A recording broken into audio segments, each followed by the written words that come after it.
je suis pas content. Il y a Macron qui a lancé son nouveau parti politique. Oui, c'est Emmanuel Macron. Il a lancé un nouveau parti politique et il a interpellé les Français sur Twitter. Oui, il leur a dit et si vous remettiez la France en marche. Oui, mais... Non mais... En fait, nous, du coup, ce qu'on pensait, Macron, c'est que vu que t'es ministre à un poste clé du gouvernement avec des milliards d'euros de budget, des moyens humains considérables et accessoirement un salaire payé par nos impôts, on pensait connement que c'était à toi de le faire, en fait. Ah mais désolé, on n'avait pas pigé, non, non, d'accord, bah c'est à nous de bosser, alors. Ah, il se fait pas chier, Macron. L'autre, il pense qu'avec un message sur Twitter, là, en un clic, il va nous transformer en une bande d'esclaves joyeux qui bossent à sa place avec le sourire. En plus, la campagne promo, elle est complètement foirée, on n'est pas loin de la publicité mensongère. L'autre, il est sur tous les plateaux télé à essayer de nous jouer un We Want You, alors que son meilleur rôle, ça reste quand même Je rêve d'une banque. Puis je suis désolé, Macron, mais franchement, ton nom, il est pourri, là. En Marche, c'est naze comme nom de parti. C'est pas avec ça que tu vas leur faire peur aux Républicains, attends. Ah oui, et ça, les Républicains, je suis désolé, le parti républicain, ça pète. Votez PR. Voilà, là, il y a quelque chose, ça a de la gueule. Je sais pas, bah, pense américain, Macron, s'ils sont parti républicain, bah t'as qu'à créer le parti démocrate. Hein, ça aura de la gueule aussi. Votez PD. Ah, oui, non, ça coince un peu, oui, c'est pas, j'avais pas le... Oui, sûr que ça pourrait être pris comme de la diffamation. Ah bah non, je suis con. Les prud'hommes, ils ont dit que PD, c'était pas de la diffamation. Pour le Conseil des prud'hommes de Paris, traiter un coiffeur de PD n'est pas considéré comme un propos homophobe. L'affaire remonte à 2014. Un coiffeur en période d'essai reçoit par erreur de sa supérieure un SMS qui ne lui est manifestement pas destiné. Je ne le sens pas ce mec, c'est un PD. Ils font tous des coups de... Le lendemain, le coiffeur se voit notifier la rupture de sa période d'essai, officiellement pour insuffisance professionnelle. Il attaque alors son employeur devant les prud'hommes pour discrimination liée à son orientation sexuelle. Un motif que ne retient pas le Conseil prud'homal de Paris, une décision qui a fait réagir ce matin les services du défenseur des droits. On s'étonne qu'un conseil de prud'homme puisse faire sien une motivation tellement ahurissante, comme vous dites, hein, puisque là, c'est un préjugé qui devient un fondement juridique. On est complètement en dehors du droit. Elle est marrante, la France de 2016, quand même. Bah, traiter un coiffeur de PD, c'est pas un délit. Par contre, traiter la Société Générale d'escroc, ah bah là, c'est carrément un crime. Maître Koubi, bonsoir. Bonsoir. Vous êtes l'avocat de Jérôme Kerviel. La Société Générale annonce ce soir qu'elle va porter plainte contre vous, contre votre client Jérôme Kerviel, ainsi que contre Jean-Luc Mélenchon, pour des propos calomnieux que vous avez tenus à son encontre dans le cadre de ce scandale des Panama Papers. Bon, après, pour en revenir aux prud'hommes, c'est vrai qu'ils avaient une bonne justification. Bah oui, ils ont dit...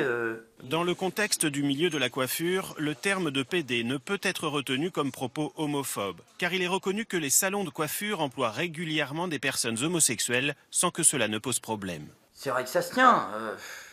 Je sais pas pourquoi ce serait plus choquant de dire je reviens, je vais me faire couper les cheveux chez le PD, que de dire je reviens, je vais chercher de la tige chez le rebeu. Bon, après, pendant que Emmanuel Macron lançait son mouvement La France en marche, il y avait un autre mouvement qui s'était installé. Oui, c'était la Nuit debout. Mais là, c'était un mouvement révolutionnaire. Ah oui, j'étais révolutionnaire. Ah, j'y étais. Ils avaient fait ça, c'était bien organisé. C'était à 1 kilomètre de l'Assemblée. Et c'est con d'ailleurs, on aurait peut-être pu le faire là-bas. Enfin bon, ça c'est autre chose. Mais non, c'était bien organisé, on manquait de rien. Attention, allez, les chanteurs, les cracheurs de feu, sandwich merguez. Il y avait même un stand Haribo. Oui, c'était bien ça. Mais ils prenaient pas la carte bleue. Bon, alors, du coup, c'est pas grave, hein, elle a la petite tirette de la Société Générale pour prendre un petit peu d'argent, puis après je suis allé acheter mes bonbons Monsanto, hein, enfin Haribo. Et après je suis retourné faire la révolution, parce que je suis pas content. Enfin la révolution, je suis pas fondamentalement persuadé que c'est en chantant du Enrico Macias et en jouant de la flûte que tu vas changer quoi que ce soit. Hein. Il en a rien à foutre, Manuel Valls, de ta flûte. Si, tu peux lui faire un peu mal aux oreilles. Ah! Je suis agacé! Passer l'agacement, l'autre... il retourne dormir. Hein. Bon, si, à un moment, Manuel Valls, il a eu peur. Ah oui, parce que t'as un groupe de 500 personnes qui sont allées jusque devant chez lui, dis donc, pour prendre l'apéro chez Manu. Ouais, c'est parce que t'as une nana de l'AG, à un moment, qui a lancé un mouvement de révolte. Elle a pris le micro, comme ça, devant 20 000 personnes. Hein. Elle a dit, oui, on va tous chez Manu. Devant 20 000 personnes, ouais. Donc 300 mecs DRG. Bah oui, c'est complètement con, votre histoire. L'autre, à peine elle avait reposé le micro, que les types, ils étaient déjà là. Oula, ouais, super, génial. Faites gaffe, là, ils vont chez Manuel Valls, là. Ouais, quelle adresse? Ouais, ils vont celle de rue Keller, très bien. Bah oui, c'est comme ça que ça s'est passé. Putain, j'espère qu'on va pas revivre une situation comme l'occupation de 1940, hein. Avec les résistants qu'on a maintenant, les mecs, ils sont capables de fixer les rendez-vous sur Twitter. Bon, après, attention, il y a aussi eu à la fin de la nuit des opérations coup de poing. Ouais, il y en a eu deux, oui. La première, c'est ils ont fait cramer une poubelle. C'est une poubelle capitaliste, tout à fait, exactement. Expérience sociologique, nous sommes en direct de la place de la Nation où un groupe de personnes a décidé de faire cramer une poubelle. Voilà. Là, vous avez une magnifique illustration donc du bouc émissaire de René Girard. Des milliers de gens sont en train de cramer une poubelle capitaliste. Voilà. Et se rassemblent autour du feu pour célébrer ce moment de victoire sur le grand patronat, très probablement. C'est bon. Au revoir, poubelle capitaliste, une de moins. Il n'y a plus que le président à virer maintenant. Ça avance, c'est bien. Et après, ils ont décidé de construire des barricades. Oui, des barricades, avec des poubelles, toujours. Ils ont fait des barricades en poubelle. Mais des barricades, qui ont été délogées par les éboueurs. Ouais, le matin, quoi. Normal. C'est sûr que la nuit debout, c'est moins violent que les manifestations qu'il y a eu il y a 15 jours.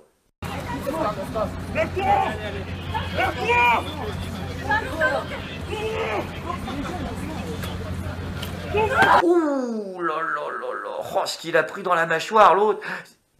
Putain, mais c'est ça! Mais non, mais j'ai compris! L'histoire des sans-dents, t'as rien à voir avec la pauvreté, c'est à prendre au sens propre. C'est ça qu'il voulait dire l'autre con. C'est les sans-dents, en fait, c'est nous. C'est ceux qui ont pété les dents à la matraque. Ah bah c'est plus clair comme ça. Bon, après, pour en revenir à cette histoire de nuit debout, attention, je vais faire un petit passage sérieux dans la vidéo. Je suis pas du tout en train de dire que ceux qui y sont allés sont des cons et je critique pas du tout le mouvement dans son ensemble. C'est vrai que celui qui descend dans la rue, quoi qu'il arrive, est toujours plus utile que celui qui reste chez lui comme un con en disant « Ah, de toute façon, c'est des bobos, c'est un mouvement de connards, j'y vais pas. » C'est juste qu'après, si vous voulez que votre évolution, elle marche, il y aurait 2-3 trucs à changer, je pense. Premier point, pas d'alcool. Je suis désolé les gars, mais les stands à Cronenbourg, c'est juste pas possible. Parce que la tease, ça fait juste que les gens se foutent sur la gueule entre eux, au lieu de se foutre sur la gueule avec les mecs en face. Deuxième point, ayez un slogan clair. Quand on allait interroger les gens, les mecs, une fois sur deux, ils ne donnaient pas la même réponse concernant la raison pour laquelle ils étaient là. T'en avais même des gratinés d'ailleurs. Chers internautes, bonsoir. Nous sommes aujourd'hui avec un citoyen qui est à la nuit debout. Bonsoir. Alors pourquoi... Bonsoir monsieur. Bonsoir. Alors pourquoi est-ce que vous êtes là ce soir? Moi c'est pour casser de la volaille. La police, juste là, pour de bordel. Il y a quand même la loi El Khomri ce soir pour protéger les salariés. Les gens manifestent pour protéger les droits des salariés quand même. Rien à foutre. Je suis un... Comment on appelle ça là? Je suis un anarchiste moi. Anarchiste? Rien à foutre de tout. Okay. Et même de moi j'en ai rien à foutre. Ouais. Attends, je passe à la télé. À part ça. Bien. Ouais, bien, faut voir. Là, si tu regardes, on va pas voir. Attends, regarde, c'est comme ça, regarde. Comme ça, voilà. Ah ouais. Mais tant que les filles qui te touchent pas, tu vas pas les toucher, c'est parce qu'ils t'agressent que tu les agresses. Bah, je les agresse pas, moi.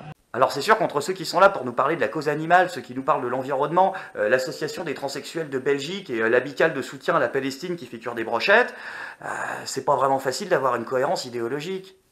Et troisième point, essayez d'y croire un peu. C'est pareil, quand on a interrogé les gens, une fois sur deux, tu leur disais au bout de 5 minutes de conversation, non mais sans déconner, tu penses que ça va changer quelque chose? Et les mecs te disaient, bah non, mais au moins on se rassemble, mais renverser le pouvoir, on sait bien que c'est pas possible. Mais si, c'est possible avec la carte Kiwi, l'enfant de moins de 16 ans. Et ceux qui l'accompagnent jusqu'à 4 personnes. Paye tous moitié prix. Moitié prix, c'est pas possible. Non, sans déconner, tu vas le mettre à chaque épisode ce truc. Non, ça va me gaver très très vite en fait, Alors c'est vrai qu'avec toutes les dégradations qu'il y a eu, il y en a qui n'étaient pas contents. Ah oui, Anne Hidalgo, oh là là, elle a gueulé la maire de Paris. Ah oui, elle a dit, je suis contre la nuit debout parce que c'est une privatisation de l'espace public, elle a dit. Ouais, elle a dit, il est interdit de privatiser l'espace public. Mais alors du coup, Anne, comment on fait pour la fan zone? Ah oui, si on n'a pas le droit de privatiser Paris, la fan zone, si, le truc que t'as organisé pour l'Euro 2016. Tu sais, t'as fait privatiser le Champ de Mars à la Gardère Sport, qui vont toucher 50% des bénéfices réalisés sur place pendant l'Euro 2016, c'est un endroit pour foutre tous les supporters de foot. Non, là, ça pose pas de problème. Et en 2015, la privatisation des catacombes par la société Airbnb à l'occasion d'Halloween. Et la société Watu, en octobre dernier, qui voulait organiser une soirée vénitienne. Oui, sur le canal Saint-Martin, là, la voûte Richard Lenoir. Ils voulaient la privatiser pour la remplir de cosplay d'André Rieu. Ça avait pas l'air de te déranger à l'époque. Pourtant, c'est pareil, c'est de l'espace public, ça.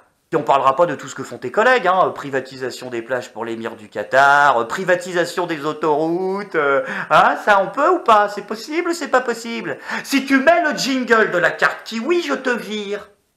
D'ailleurs, puisqu'on en est à parler des autoroutes, ils ont franchi une nouvelle étape. Oui, le gouvernement a décidé de privatiser 440 radars mobiles. Depuis mars 2013, des véhicules banalisés vous flashent. Jusqu'à présent, gendarmes et policiers conduisaient ces voitures.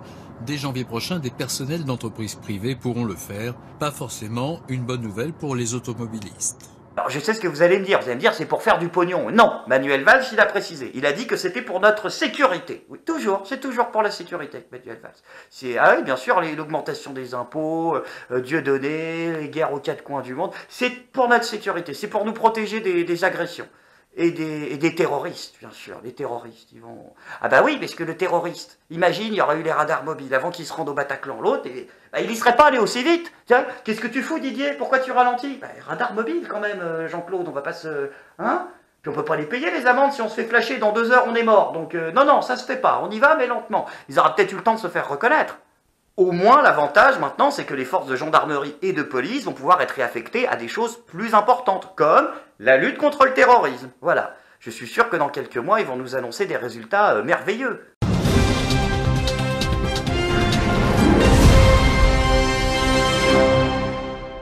C'est une arrestation exceptionnelle à laquelle les forces de l'ordre se sont livrées tôt dans la matinée, ce mardi 27 septembre 2016. En effet, c'est après plus de 5 années d'enquête que les hommes de Bernard Cazeneuve ont arrêté l'homme qui commanditait les attentats terroristes dans le monde depuis plus de 30 ans. Alors que les services secrets américains recherchaient activement le cerveau du fondamentalisme islamiste en Syrie, que le Mossad et le MI6 avaient eux misé sur le Pakistan, c'est en réalité en France que se cachait le commanditaire de tous les attentats djihadistes de ces 30 dernières années.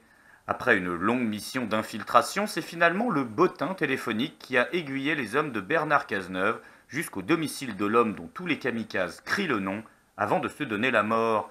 C'est en effet dans le village de Trifougnon-les-Gougnettes que se cachait Alain Ouakbar. Des annusseurs de porc chez Fleury-Michon, l'homme de 62 ans a été arrêté ce matin et placé dans un quartier haute sécurité. C'est encore une fois grâce à la police française que le monde libre peut dormir sur ses 2 oreilles. Heureusement que le gouvernement français est là pour nous protéger. Je suis pas content!